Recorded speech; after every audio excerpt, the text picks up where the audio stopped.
One constant complaint made about the Nintendo 64 is that its graphics were too blurry, especially when compared to the technically much weaker, older and cheaper PlayStation 1. Most people are going to be quick to blame just one single cause of blur, but this is not a straightforward matter, and I think people missed the real reason too. There are a couple very good and technical reasons why the N64's output was so blurry and why some of this blur was a good thing even. And there are also tons of workarounds to the blurry graphics that we as developers can apply. We'll find out about these today thanks to this video sponsor, Squarespace. There's actually 7 different quirks of the Nintendo 64 hardware that lead to blurry graphics, some of which developers decided to consciously opt into. In the 90s, 3D gaming was in its infancy. There were huge differences between the consoles of this generation still. The PS1 was not nearly as blurry, so we will be comparing to the PlayStation 1 a lot in this video to explain why the Nintendo 64 was so different. I've heard people bring up the idea that this was the only console generation that looked worse than its predecessors, but I think we can change their mind today.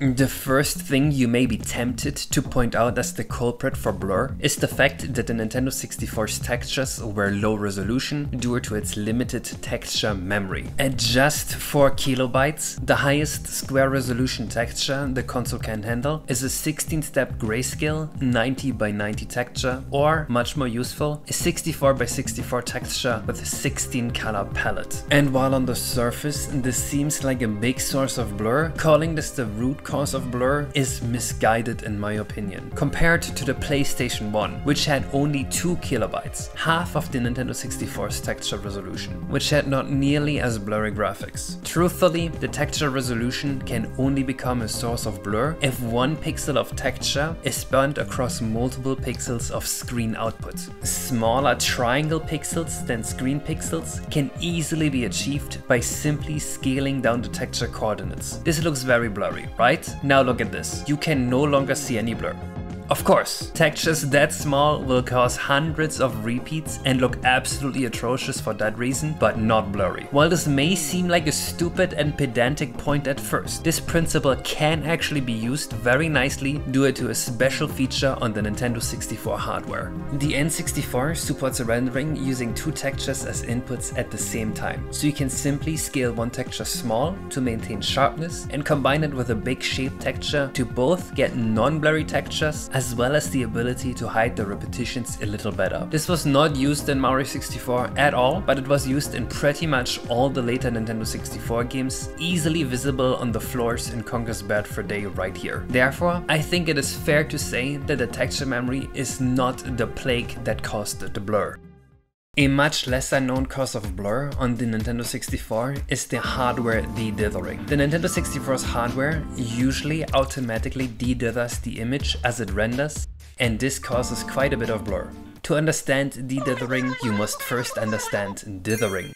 Dithering is a technique where you add noisy pixels to an image with few colors to give the illusion of a color gradient. Due to how the Nintendo 64 renders its pixels, some dither noise may appear when you render normally, and de-dithering then applies a blur to get rid of it. I believe this setting is on in almost every N64 game, and personally I prefer it being off. Here you can see the difference between de-dither on and de-dither off. Let me know what you prefer.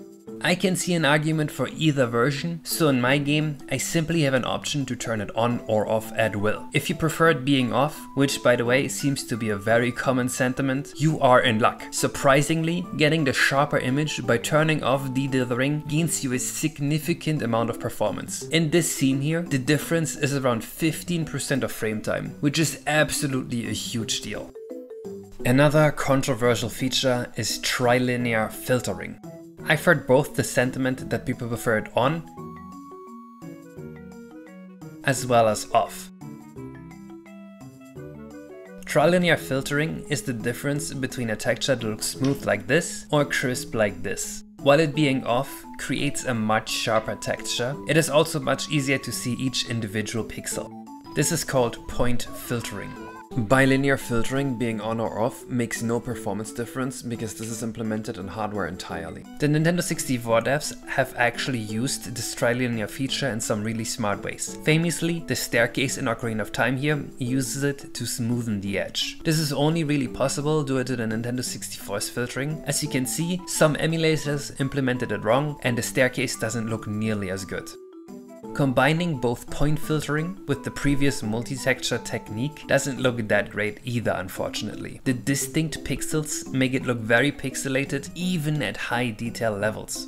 Personally, I think this looks pretty rough, and I believe most official Nintendo 64 games only ever used point filtering if they could guarantee exactly 1 pixel of texture per pixel of screen output resolution. In cases such as HUD elements, and I will only ever be using point filtering for HUD elements or for these special sprite-based retro sections in my game. A much more fundamental issue is the screen resolution. It being so low means that there has to be some amount of blur. Adding additional screen resolution is insanely expensive on the Nintendo 64. It is by far the most expensive part of almost any game. It's expensive to a point where frame rate almost inversely scales with how many pixels you output. And not just that, the shared memory architecture meant that the console's working memory also has to hold the frame buffer. And in a triple buffered game, which for reasons I cannot go into here right now, you really should be triple buffering your Nintendo 64 game, we need 3 copies of the frame buffer. Even at the measly 320 by 240 resolution, this will end up taking around 1/8 of your entire game's memory. Because of that, most games kept a low resolution. Conker's Bad Fur Day even shows a 256 by 192 resolution. There are some games that render up to 640 by 480 interlaced video, which basically renders only every other scan line, effectively making it render 640 by 240, which is still double the resolution. For an example, Perfect Dark has an optional high-res mode that renders at 640 by 222 in the NTSC version, and yeah, that game lags to hell and back even on relatively simple scenes. Rendering 320 by 240 pixels just once already costs you around 5 milliseconds on the N64. In a 30 FPS game, you only get 33 milliseconds in a frame, so that's already about 1/6 of your total frame time. Quadrupling the resolution will quadruple that cost. So now you're already spending most of the time you have in a frame just coloring in the pixels once. And this isn't even accounting for stuff like computing triangles, game physics, geometry that overdraws other geometry, or even clearing the depth buffer, which by the way is also going to cost about half the time that filling the screen once would cost. Yeah, it is entirely unreasonable to render in 640 by 480 unless you had a scene where most of the pixels did not have to be colored every frame, or a very simple game, or you knew the draw order beforehand, such as during a menu. To illustrate how much of a detriment the resolution was, here's a picture of Mario Odyssey, which obviously looks great. When you scale it down to 320 by 240 and then scale it back up to the screen size, you can definitely see it being a lot blurrier. Because of that, the low resolution is something that unfortunately, with our current level of science and understanding, and presumably our future level of science and understanding, this issue cannot be solved. The N64 did a lot more work per pixel than other consoles around this time. This is largely in thanks to its anti-aliasing feature. Anti-aliasing is a technique to smooth out the staircase that a triangle's pixels edge would naturally lead to without.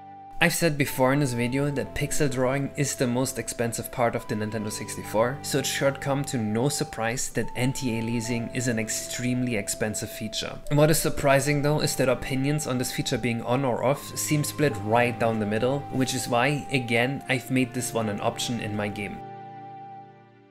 The anti-aliasing is simple and cheap compared to modern techniques like MSAA or TAA, and when anti-aliasing is on, whenever a triangle covers a polygon partially, the N64 will simply blur that pixel's color with the triangle's color. And this does lead to blurred edges along triangles, but it also leads to bigger temporal consistency between frames. I believe that for this reason, most N64 games left anti-aliasing on at all times. Turning anti-aliasing off is roughly a 20% to 30% performance boost, and that is so severe that most console-compatible Mario 64 mods you'll see will simply have turned anti-aliasing off for an easy to implement performance boost. Here's a side-by-side with anti-aliasing on compared to anti-aliasing off. And the pixels popping in and out without anti-aliasing definitely makes the image sharper, but whether this is a good thing is up for debate. There's actually another powerful effect anti-aliasing has. It hides gaps in level geometry. If you've played N64 games on virtual consoles at higher resolutions, you've definitely seen these types of holes in geometry. These happen because of the quantized coordinates the N64 renders from. Whenever you have a T-shaped intersection between triangles like this, without anti-aliasing, these gaps could cause literal holes to become visible in the models, especially when viewed at higher resolutions. At the N64's resolution, anti-aliasing would blur these gaps away into surrounding triangles' colors, which is very convenient. Seeing as the PlayStation 1 had no anti-aliasing, this certainly caused the PlayStation 1's output to look a lot sharper, though it does come at the cost of less stable visuals. Up until now, most of the blur we've talked about came from inside the Nintendo 64, the way it handled textures, resolution and rendering effects. But there's another source of blur, the way the N64 is connected to your TV. The N64 supports composite and Svideo output, both of which were analog signals that are susceptible to signal fuzzing and electrical interference. Composite video especially can easily create artifacts. It sent brightness and color information down the same wire, which meant that its output signal can interfere with each other and create something called dot crawl. Apparently, composite signal can also be misinterpreted by your TV and cause an effect called more, and it seems as though the quality of composite signals is largely dependent on how good your CRT was at interpreting it. Svideo seems a lot more stable, but even that has issues. Unlike composite, Svideo encodes color and brightness on two separate channels, which stops the composite dot crawl issue mentioned before, but unfortunately also bit crunches the chrominal signal a little bit. I'm not going to pretend like I understand the exact specifics of these two signals, but let it be known that this certainly contributed to the fuzziness the N64 experienced. Nowadays, we can install hardware mods on the Nintendo 64 to output HDMI signals right away, and they do look a lot cleaner, but saying that this solves the issue the N64 has is a bit unfair. After all, the N64 did not ship with an HDMI mod in 1996. Because of that, this is not an issue that I as a developer can work around. But if you've got some spare money, you can absolutely buy your own HDMI output mod and solve this issue for yourself. Output mods only make a minor difference though in my eyes, but honestly the HDMI output is a lot more convenient than having to find a composite or Svideo compatible TV for most people in 2025.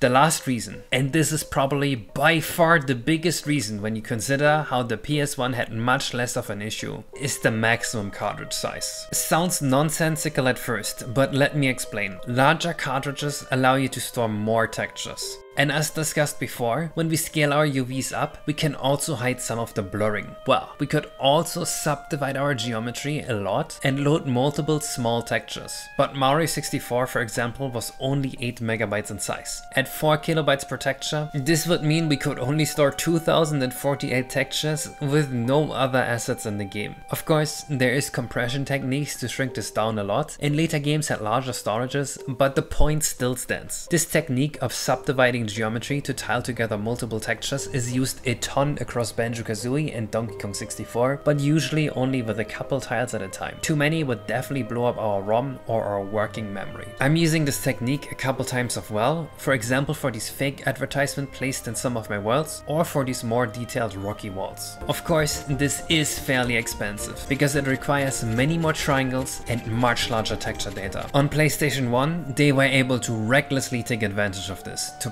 pre-render a ton of backgrounds. They have entire 3D games taking place on pre-rendered 2D images such as Digimon World 1, and it's kind of the hallmark art style of the PlayStation 1. It is entirely enabled thanks to its support for CDs. Some N64 games tried this too. Ocarina of Time, for example, has similar pre-rendered backgrounds, although due to the Nintendo 64's cartridge limitations, they had to heavily compress these in the ROM using an old version of the JPEG format, which causes them to look somewhat blurred and artifacty compared to the PlayStation 1 pre-rendered backgrounds. Some of them also have a movable camera, which of course means that 1 pixel of texture may not correspond to 1 pixel of screen output and cause additional blur. One really cool implementation of the subdivision technique is James Lambert's mega textures. And some of you guys have even asked me to implement this in my game, but please be aware that this technique is very expensive on the ROM size and the performance. According to James, this one small room here already has 40 megabytes of texture information. And with a maximum size of 64 megabytes on commercial N64 games, good luck using this technique across a whole game.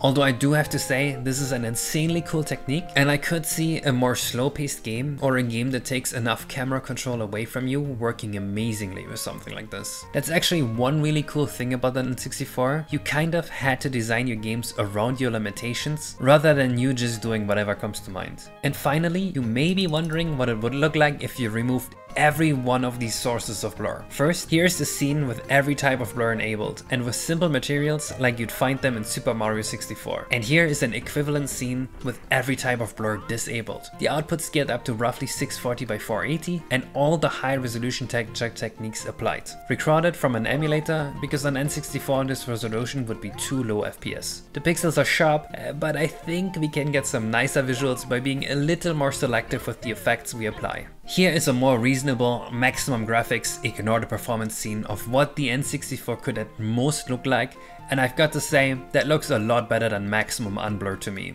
And here's the Mario 64 intro with all the unblurring techniques that don't require me to edit the model data compared to vanilla at a 640 by 480 resolution on real hardware. It lags quite a bit, no thanks to the giant frame buffers, but it is surprisingly playable. You can actually download a patch for this mod as well, but it does require the expansion pack because the 4 times larger frame buffer means we have to waste almost 2 megabytes on just that. It also has a couple bugs, but it does show the concept, so that's good enough. What do you think? Would you have preferred Mario 64 looking like this with this frame rate? In conclusion, the main reason games looked as blurry as they were, in my opinion, is the limited disk size and a strict performance budget for screen output resolution. Also, developers enjoying the look of anti-aliasing and dtherithering certainly added to the blurry feel. So what do you think? Which blur effects do you like and which ones do you dislike? Let me know, and I might even add an option just for you. Shoutouts to Squarespace for sponsoring this video. Squarespace has all the tools you need to build a website. They help you find the domain with one all-inclusive price, no hidden fees, and each domain comes with privacy and security tools. They also offer SEO tools to help your website pop up at the top of Google search. If you like to showcase videos on your website, Squarespace also has the tools for that. You can upload and organize your videos, and if that is what you're into, even monetize or paywall your videos. Go to squarespace.com for a free trial. And when you're ready to launch, go to squarespace.com/Kaze Emanuar to save 10% of your first purchase of a website or domain. Shoutouts to all my Patreons for supporting my work. I am actually using all these techniques discussed here to make my own N64 game that is hopefully going to be the best N64 game I can make. I will make sure to thank all Patreons above $5 in the endgame credit of the game I am making. If you want to support my channel, that is the best way to do it.